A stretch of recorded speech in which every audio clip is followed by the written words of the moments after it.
Graça e paz, irmãos, que graça e misericórdia do Senhor se renove sobre sua vida. Espero que vocês tenham passado uma semana abençoada na presença do Senhor nosso Deus. E esse momento, mesmo no conforto do seu lar, você pode agora acompanhar esse culto e adorar ao Senhor, Ele que é digno de honra, de glória e de majestade. Quero iniciar com a leitura de Tiago na sua carta, no capítulo 1, a partir do versículo 12, onde ele diz assim na minha versão: Bem-aventurado é aquele que suporta com perseverança a provação, porque depois de ter sido aprovado, receberá a coroa da vida, a qual o Senhor prometeu aos que o amam. Ninguém, ao ser tentado, diga: sou tentado por Deus, porque Deus não pode ser tentado pelo mal e Ele mesmo não tenta ninguém. Ao contrário, cada um é tentado pela sua própria cobiça.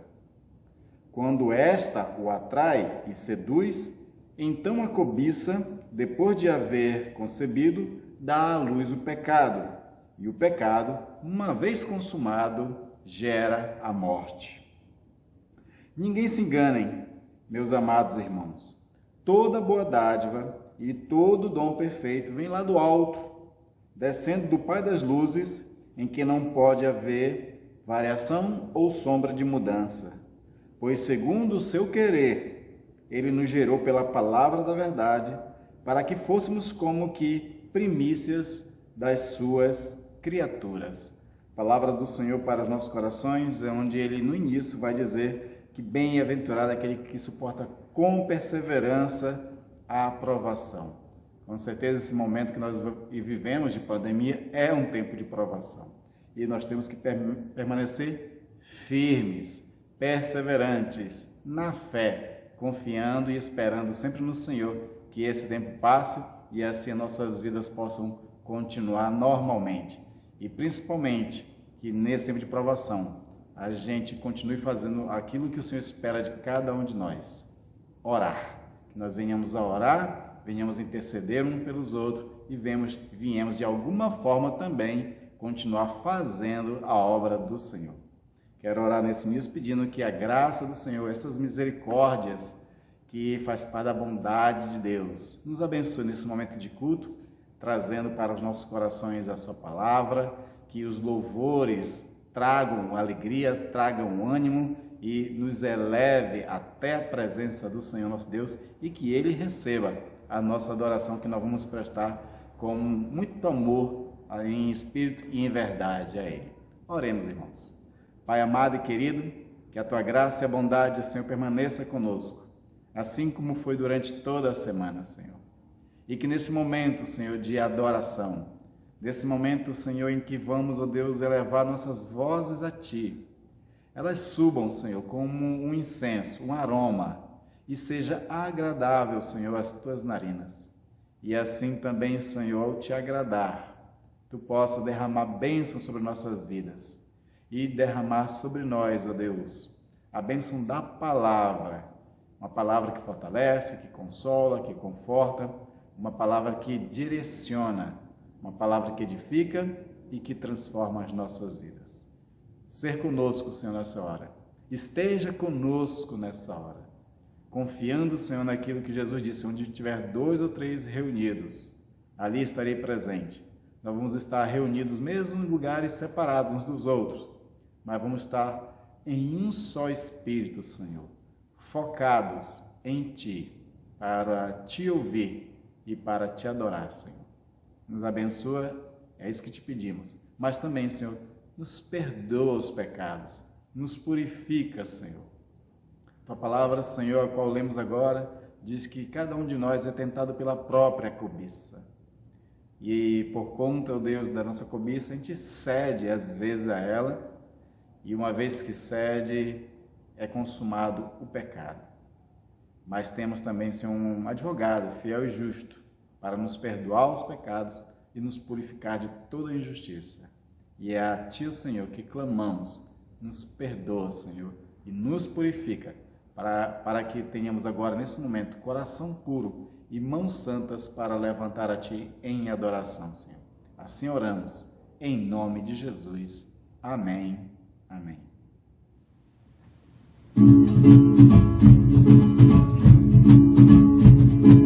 Exaltar-te-ei, ó Deus meu e Rei, e bendirei o teu nome. Exaltar-te-ei, ó Deus meu e Rei, e bendirei o teu nome. Todos os dias te bendirei e louvarei o teu nome.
antiguidade romana, quando existiam os gladiadores, eles eram colocados nas arenas, nos coliseus e tinham que lutar com inimigos ali. A lei era única, era matar ou morrer. Então, quando eles iam para esta arena, era muito importante eles levarem uma arma. Sem armas, eles não tinham chance nenhuma contra o inimigo. Mas além de eles terem que ter uma arma, eles tinham que ter muita habilidade para usar essa arma e assim ele ter mais chances de vitória contra os seus inimigos. A Bíblia diz que nós vivemos em constantes lutas. E essas lutas diárias que nós temos é contra um inimigo em comum que todos nós cristãos temos, que é Satanás. Ele tenta nossas vidas. As armas dele geralmente é a mentira, mas ele usa uma outra arma muito poderosa também, que são nossas próprias cobiças, aqueles pecados viciosos que a gente ainda não conseguiu se livrar deles. E nessa luta contra o inimigo, nessa luta inclusive contra a própria carne, nós precisamos também se valer de armas, e nós temos que ter habilidade para usar as armas. É sobre isso que nós vamos estar meditando. Vamos ver a tentação de Jesus Cristo e qual foi as armas que ele usou, o que foi que ele fez para se livrar das tentações malignas e sair vencedor desse campo de batalha que é a própria vida, que é toda a situação que nós enfrentamos diariamente com as tentações. Quero convidar você a ler comigo um texto de Lucas, capítulo 4, a partir do versículo 1, onde fala da tentação do nosso Senhor Jesus Cristo. Diz o seguinte o texto: Jesus, cheio do Espírito Santo, voltou do Jordão e foi guiado pelo mesmo Espírito no deserto. Durante 40 dias, sendo tentado pelo diabo, nada comeu naqueles dias, ao fim dos quais teve fome. Então o diabo disse a Jesus: se você é filho de Deus, mande que estas pedras se transformem em pão. Mas Jesus lhe respondeu: está escrito, o ser humano não viverá somente de pão. Então o diabo o levou para um lugar mais alto e no instante lhe mostrou todos os reinos do mundo e disse: eu lhe darei todo este poder e a glórias destes reinos, porque isso me foi entregue e posso dar a quem eu quiser. Portanto, se você me adorar, tudo isso será seu. Mas Jesus respondeu: está escrito, adore o Senhor seu Deus e preste culto somente a Ele. Então o diabo levou Jesus a Jerusalém, colocou-o sobre o pináculo do templo e disse: se você é o Filho de Deus, jogue-se daqui, porque está escrito, aos seus anjos ele dará ordens a seu respeito para que o guardem, e eles sustentarão nas suas mãos para que você não tropece em alguma pedra. Jesus respondeu ao diabo: também está escrito, não ponha à prova ao Senhor, seu Deus. Tendo concluído todas essas tentações, o diabo afastou-se de Jesus até momento oportuno. O relato das tentações de Jesus nos oferece uma descrição clássica de uma luta interna que cada um de nós vivemos, porque ela é travada na alma de cada ser humano. Como nós lemos no começo do culto, o Tiago ele diz que nós não somos tentados por Deus, é o diabo que nos tenta, mas as maiores tentações que nós temos vêm de nós mesmos, pois ele vai dizer, Tiago, que cada um é tentado pela sua própria cobiça. Cada um de nós temos coisas que nós herdamos desde Adão, em que somos meio que escravos delas. São aqueles pequenos vícios pecaminosos que são forças poderosas em nós, e quando a gente é tentado por alguma coisa que fisga essa nossa cobiça, fica mais difícil de realmente vencer. Mas a experiência da tentação de Jesus ilustra os princípios que ele escolheu para reger a vida dele diante dessas tentações da vida. É como eu falei na questão, por exemplo, de um gladiador que vai para uma arena numa batalha. Ele precisa se armar para vencer o inimigo. Paulo vai dizer que as armas das nossas milícias não são carnais, mas são espirituais e são poderosas em Deus para destruir as fortalezas, para destruir qualquer coisa. Então nós precisamos realmente nos armar e armar dessas armas espirituais. E as armas espirituais que Jesus se utiliza, elas são princípios. Princípios, valores que regiam a vida de Jesus. E quando ele era tentado, essas tentações não eram mais poderosas do que os seus princípios. Geralmente nós cedemos às tentações porque nossos princípios, os nossos valores são fracos. E nós precisamos fortalecer então nossos princípios e fortalecer os nossos valores. Valores e princípios aqui eu estou usando esses dois termos, mas eles são intercambiáveis, eles são também sinônimos aqui na nossa mensagem de hoje. Então nós precisamos fortalecer esses princípios, porque quando temos realmente princípios muito bem estabelecidos, quando eles são fortes na nossa vida, eles acabam regendo a nossa vida. E diante de desafios, diante de tentações, esses princípios eles são bússolas que nos ajudam a tomar a decisão correta e a não ceder a uma tentação. Então nós vamos estar analisando isso baseado na tentação do próprio Jesus Cristo, que teve 3 tentações, que são tentações que permeiam todas as áreas do ser humano. E nós vamos ver isso claramente.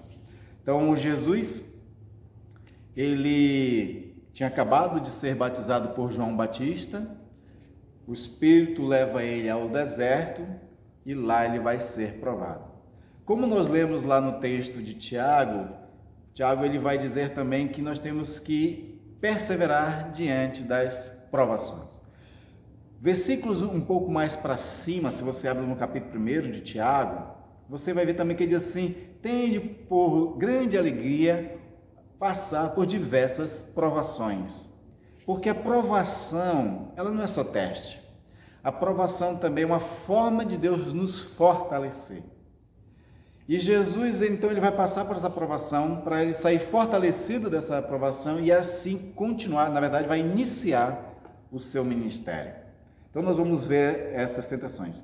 A primeira tentação que Jesus sofre era uma coisa relacionada, ligada a uma necessidade do corpo. O texto diz que depois de 40 dias, Jesus teve fome. Então, Satanás se aproveitou para assediar Jesus para os prazeres que atendem à carne, que atendem às necessidades que nós consideramos como primárias no ser humano. O psicólogo Abraham Maslow, ele colocou a hierarquia das necessidades como uma forma de pirâmide e a base das necessidades humanas estava relacionado a essas necessidades fisiológicas, como a alimentação, por exemplo. E nós acreditamos, de fato, que essas seriam as necessidades mais primárias do ser humano. Então, Satanás ele vai tentar Jesus nessas necessidades primárias e vai dizer a ele: se tu és filho de Deus, transforma a pedra em pão. A tentação aqui que está sendo dada para Jesus é para que ele atenda uma satisfação a um desejo imediato. E quando se atende a um desejo imediato, geralmente a gente perde de vista os objetivos futuros, objetivos a longo prazo.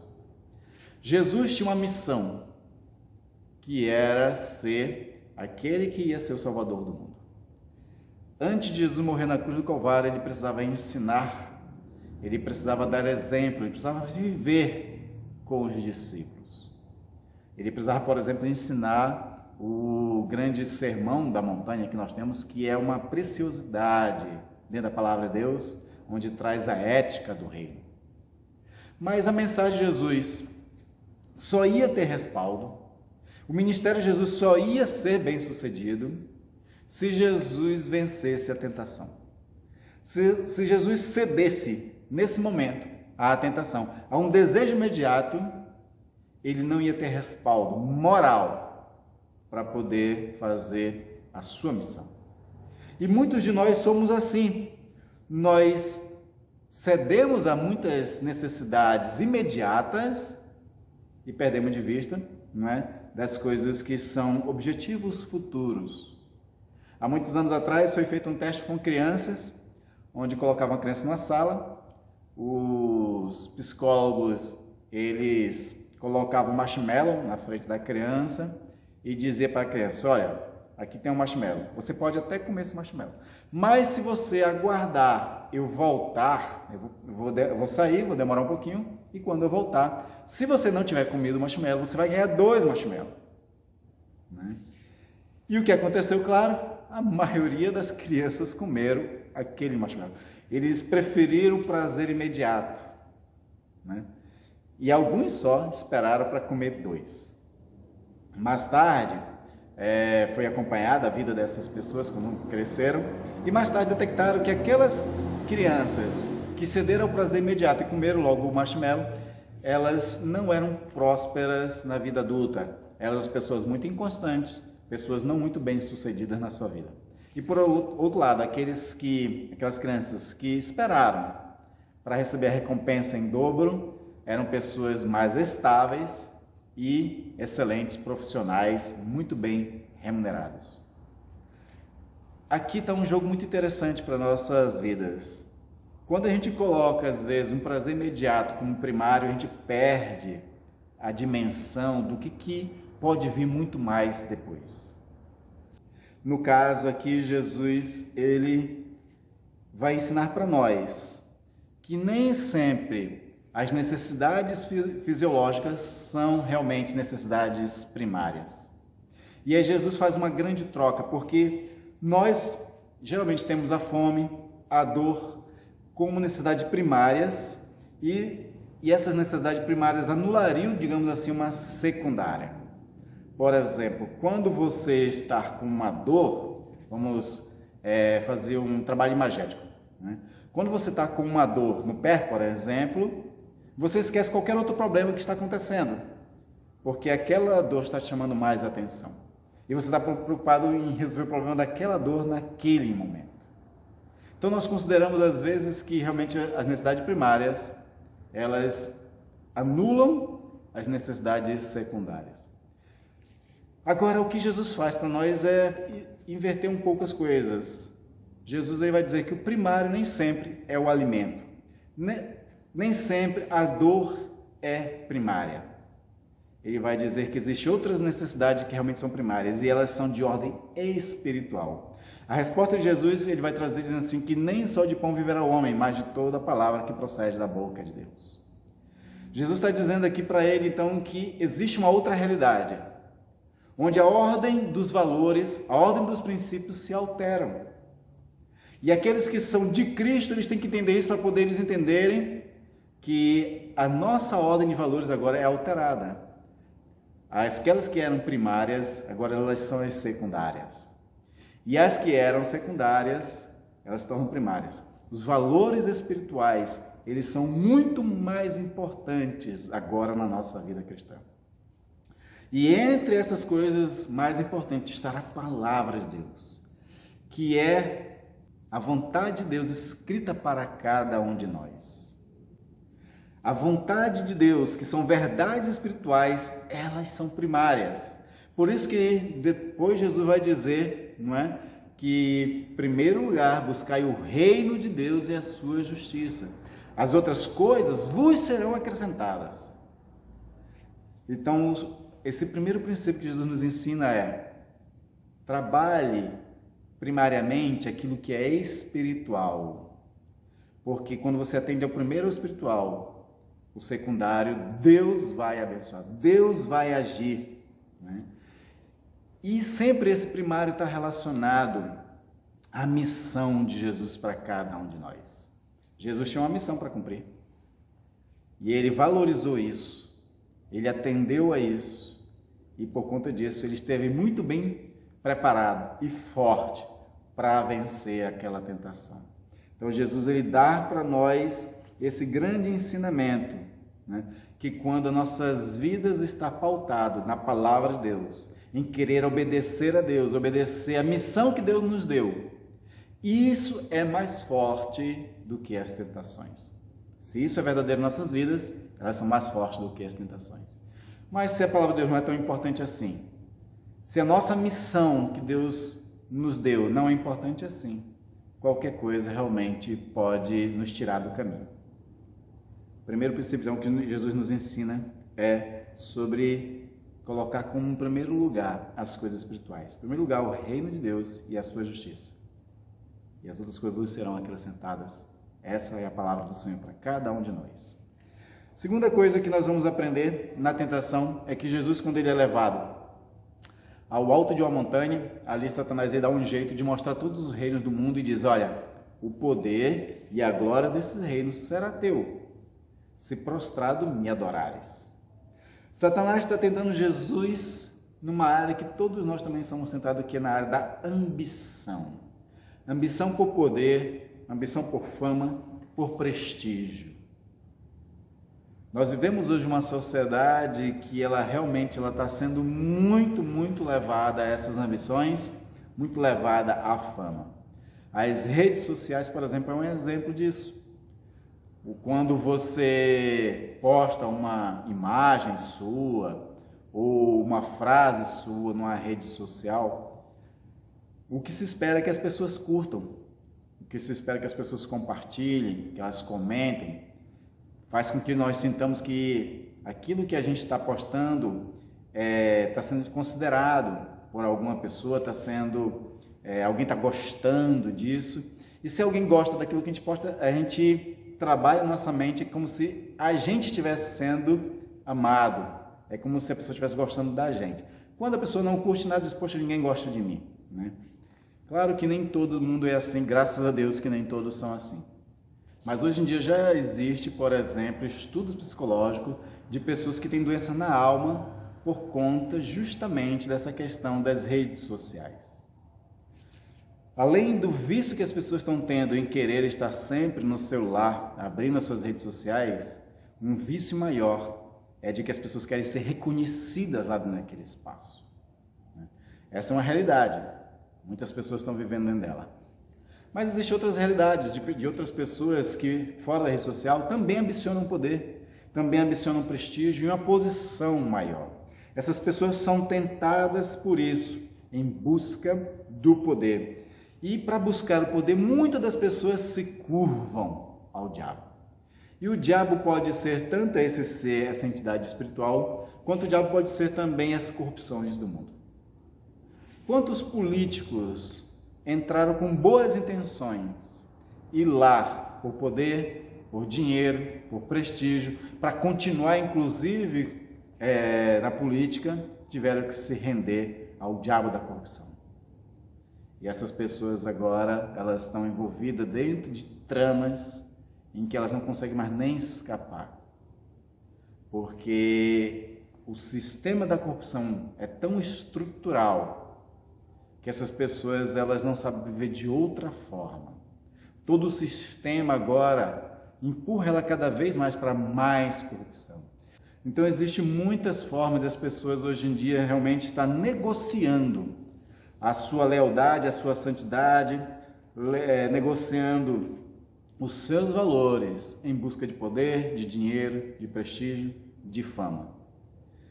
E é isso que é oferecido para Jesus.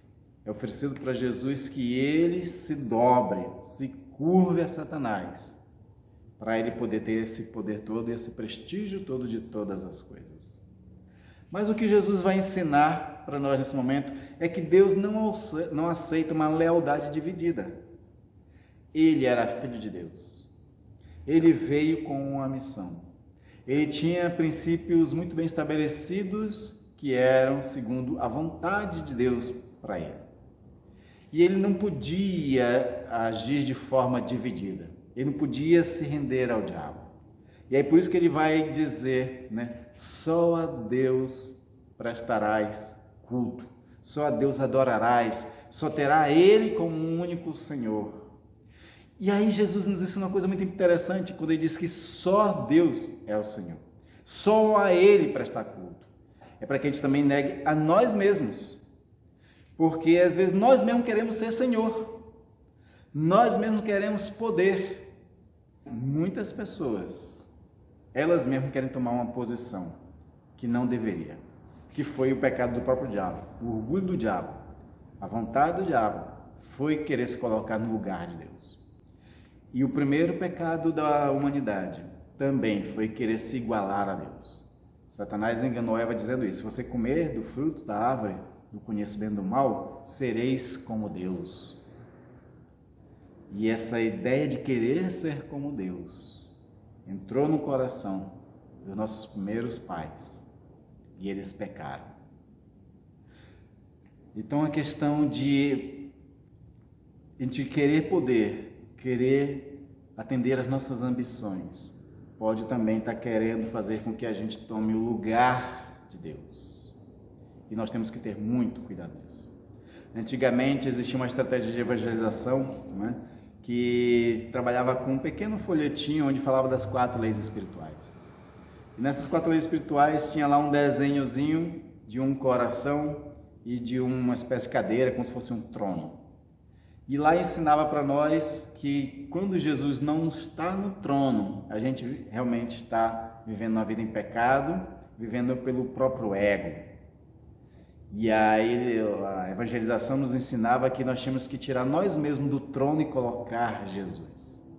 E de fato, prestar culto somente a Deus é nós não só não negociarmos com o diabo, mas é nós também não querer estar no lugar de Deus. A gente também não ser senhor de nós mesmos e deixar que o Senhor seja aquele que reine completamente em nossas vidas.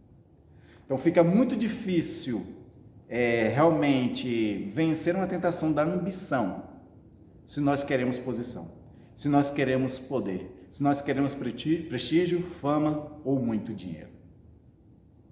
Mais uma vez que nós temos muito bem estabelecido que acima dos meus próprios desejos pessoais está Deus, aí fica mais fácil também vencer as tentações, das ambições principalmente. Então é isso que Jesus traz como solução para cada um de nós.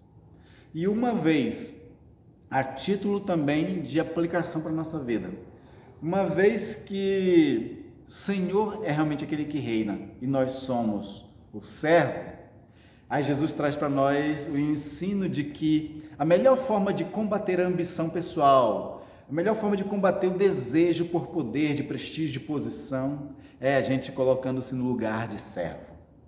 É a gente se colocando no lugar daquele que é humilde, que pode pegar uma toalha, uma bacia e lavar os pés uns dos outros. Jesus, em João capítulo 13, ele traz para nós esse ensino, né, de que realmente o maior é aquele que assume a humildade de coração, a tal ponto que vira uma prática de servir uns aos outros. E assim realmente a gente prova que é Deus que está no trono das nossas vidas, que reina nas nossas vidas, e que só a Ele nós prestamos culto, não ao diabo e nem a nós mesmos. Também a terceira coisa que nós aprendemos nesse texto para vencer as tentações está relacionado à questão das responsabilidades. Satanás, ele leva Jesus para o alto de um pináculo do templo e diz: se tu és filho de Deus, se joga daqui abaixo. Porque está escrito lá nos Salmos que Deus, ele não vai fazer com que você tropece em pedra, que os seus anjos vão te socorrer em qualquer situação e você não vai correr nenhum risco. Muitas das vezes nós abrimos mão da nossa responsabilidade, a gente age irresponsavelmente. E o pecado que gera das ações irresponsáveis, principalmente para o cristão, é de que ele está tentando a Deus. Então nós somos tentados a tentar a Deus. Era isso que Satanás estava oferecendo para Jesus, não é? Vai lá, seja responsável, se jogue aqui do pináculo e o Senhor vai te livrar. Nós vivemos esse tempo de pandemia, um tempo muito difícil, não só por conta do risco do coronavírus, de uma doença que tem sido letal para muita gente. No Brasil, mais de 140 milhões de pessoas, 140 mil pessoas. E nós temos, além desse perigo todo, nós temos a dificuldade de vermos guerras de discussões ideológicas. Quantas vezes eu não recebi no meu WhatsApp, quantas vezes eu não vi também no feed de notícias do Facebook, Pessoas dizendo que não estavam nem aí por vírus, igrejas evangélicas, cristãos dizendo inclusive que eles iam ser livrados por Deus, que pode fazer os cultos, vamos fazer o culto, aqui é o lugar de Deus, aqui você não vai ser infectado. Na verdade, eu tenho visto muitas histórias, tenho lido muitas histórias, tenho conhecido histórias também pessoalmente, de pessoas que pegaram o coronavírus. E pegaram o coronavírus porque foram tentar a Deus. Elas foram irresponsáveis. Elas se colocaram diante do perigo, querendo obrigar a Deus de que, Senhor, estou aqui, sou teu servo, então me livra, não deixe que eu pegue a doença. Isso não é fé, queridos, isso é tentar a Deus. A fé, ela trabalha com aquilo que Jesus nos ensinou, prudência e simplicidade também. Nós temos que ser prudentes, nós temos que ser simples. Diante dessa pandemia toda, que tem ceifado ricos, pobres, pagãos, ateus, qualquer outro tipo de religião e cristãos, tem ceifado. Então não é alguma coisa que a gente pode brincar e nem ser irresponsáveis. Desde Adão, nós temos aprendido a ser irresponsáveis. Não assumir a responsabilidade dos atos e jogar essa responsabilidade para alguém. Adão jogou a responsabilidade dele para Eva. Foi a mulher que me destes. Ela me ofereceu, me deu do fruto e eu comi. E o Senhor, a si mesmo, amaldiçoou ele, para provar para Adão que ele tinha uma responsabilidade de obedecer, e ele jogar a culpa para cima de outra pessoa não livrava ele. Então nós temos que ter muita prudência nisso. Satanás estava tentando Jesus para que ele fosse irresponsável. E uma das coisas que nós aprendemos na palavra de Deus é que todo homem dará conta de si mesmo. E naquele dia, ninguém vai poder usar o argumento, a mulher que me deste, a situação que eu vivi, não vai poder colocar de forma nenhuma a culpa nos outros. Cada um vai ter que assumir a sua própria responsabilidade por suas escolhas e por suas decisões. O princípio que Jesus quer nos ensinar aqui era justamente disso. É que não adianta querer jogar a culpa para ninguém. Não adianta também querer usar de uma fé exagerada, irresponsável, para querer fazer coisas e dizer que Deus ele tem que fazer alguma coisa. Deus não é empregado da gente, Deus não é serviçal da gente. Não. Ele livra e protege cada um de nós, realmente diante de situações que não foi nós que provocamos. Porque, queridos, a palavra de Deus está muito clara, de Deus não se zomba. Aquilo que o homem semear, isso mesmo ceifará, isso mesmo ele vai colher. Paulo diz isso aos Gálatas. Então, não adianta querer realmente ser irresponsável. Jesus ele não foi irresponsável. E ele diz isso para Satanás, uma palavra que nós temos que estar sempre tendo ela no coração. Não tentarás o Senhor teu Deus. Não tentarás o Senhor teu Deus. Não fique colocando Deus, na parede como se ele tivesse que realmente fazer alguma coisa diante das nossas irresponsabilidades. De forma nenhuma. Então Jesus nos ensina sobre isso. Sobre responsabilidade. Quando nós realmente somos responsáveis, fica mais fácil de tomar decisões diante de situações ou de dilemas mesmos que a vida nos coloca. Quando somos responsáveis, a gente consegue negar a uma tentação muito mais fácil, não querendo colocar a culpa em Satanás. E muito menos a gente tem que colocar a culpa em Satanás a respeito das mentiras que ele tenta nos enganar. Porque ele é mentiroso e é o pai da mentira desde o princípio, a palavra do Senhor diz. Mas nós temos a verdade da palavra de Deus à nossa disposição. E se nós formos aqueles que lê a palavra de Deus, formos aqueles que estudam a palavra de Deus, que meditam na palavra de Deus dia e noite, Nós vamos estar muito bem armados contra as mentiras. Nós não vamos ser enganados. Então, existem todas essas armas à nossa disposição, queridos.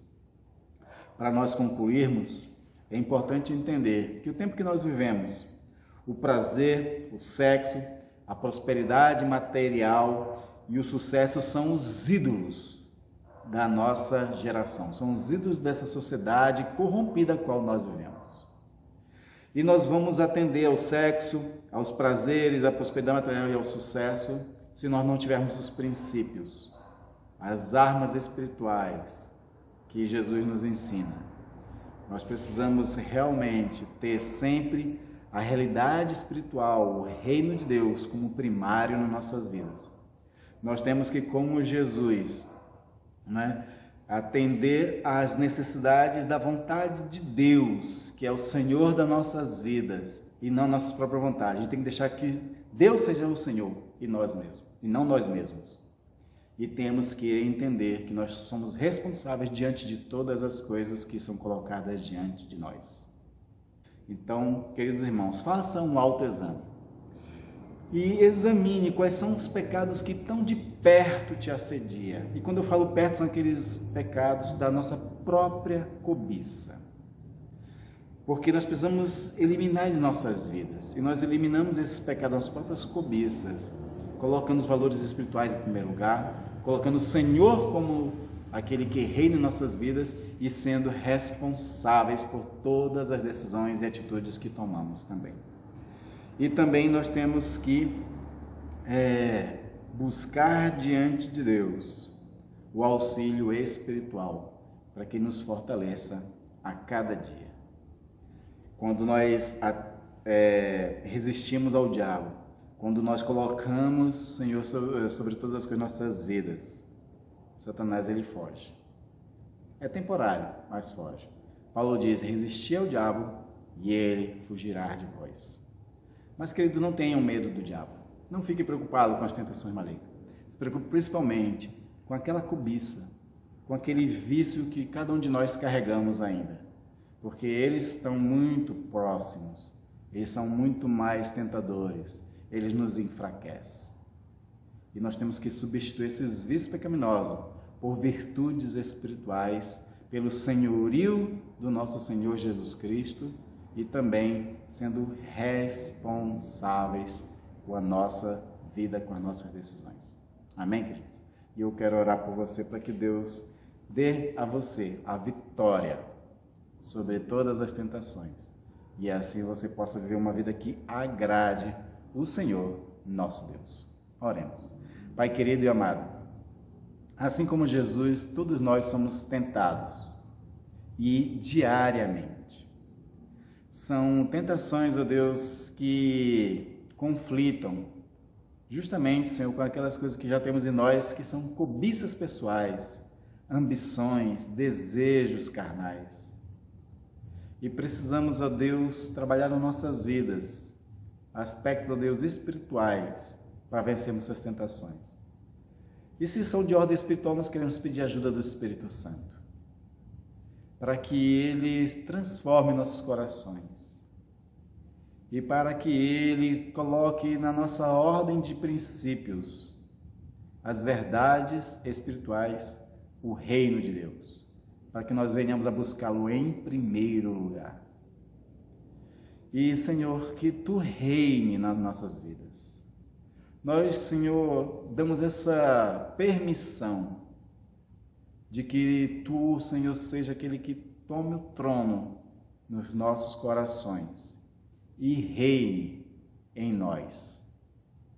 E, Senhor, faz eu entender que eu sou totalmente responsável, que não adianta usar de justificativas ou de tentar transferir, Senhor, responsabilidade, mas entender que é eu mesmo que tenho que dar conta de todas as minhas decisões e ações na vida. Ajuda meu irmão e minha irmã, Senhor. Segura ele com a Tua destra fiel, para que ele possa passar por esse mundo, Senhor, como mais do que vencedor, sendo aquele, Senhor, que vai conseguir viver uma vida que Te agrade, assim como Jesus Te agradou. Não é fácil, Pai, não é fácil, mas que Jesus, que está dando exemplo, seja aquele que nos ajude também a ser como Ele, para sermos aquele filho amado, cuja tua alma tem prazer. Nos ajuda nisso, ó Pai, em nome de Jesus. Peço a tua bênção, Senhor, sobre meus irmãos e irmãs. Uma nova semana se inicia e eu te peço a tua bênção e as tuas misericórdias que são infindáveis na vida de cada um deles. E eles possam gozar, Senhor, nessa semana da tua bondade. E eles desfrutem dessa bondade com toda humildade, sendo responsáveis por si mesmos, mas que eles gozem da tua bondade, onde tu abres as janelas dos céus e derramas bênçãos sem medidas.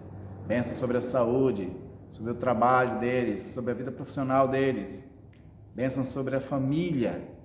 Bênçãos, ó Deus, sobre aquelas causas que cada um, Senhor, tem para resolver e às vezes está fora das suas condições.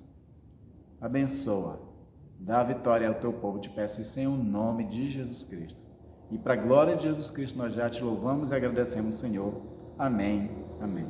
Recebam a bênção do nosso amado Pai, queridos. Que a graça do nosso Senhor Jesus Cristo, o amor e as consolações de Deus nosso Pai e do Espírito Santo seja com você, seja com a sua casa. E o rosto de Cristo Jesus faça-se resplandecer, trazendo alegria, vitória e santidade na sua vida, desde agora até a sua vinda. Amém. Amém.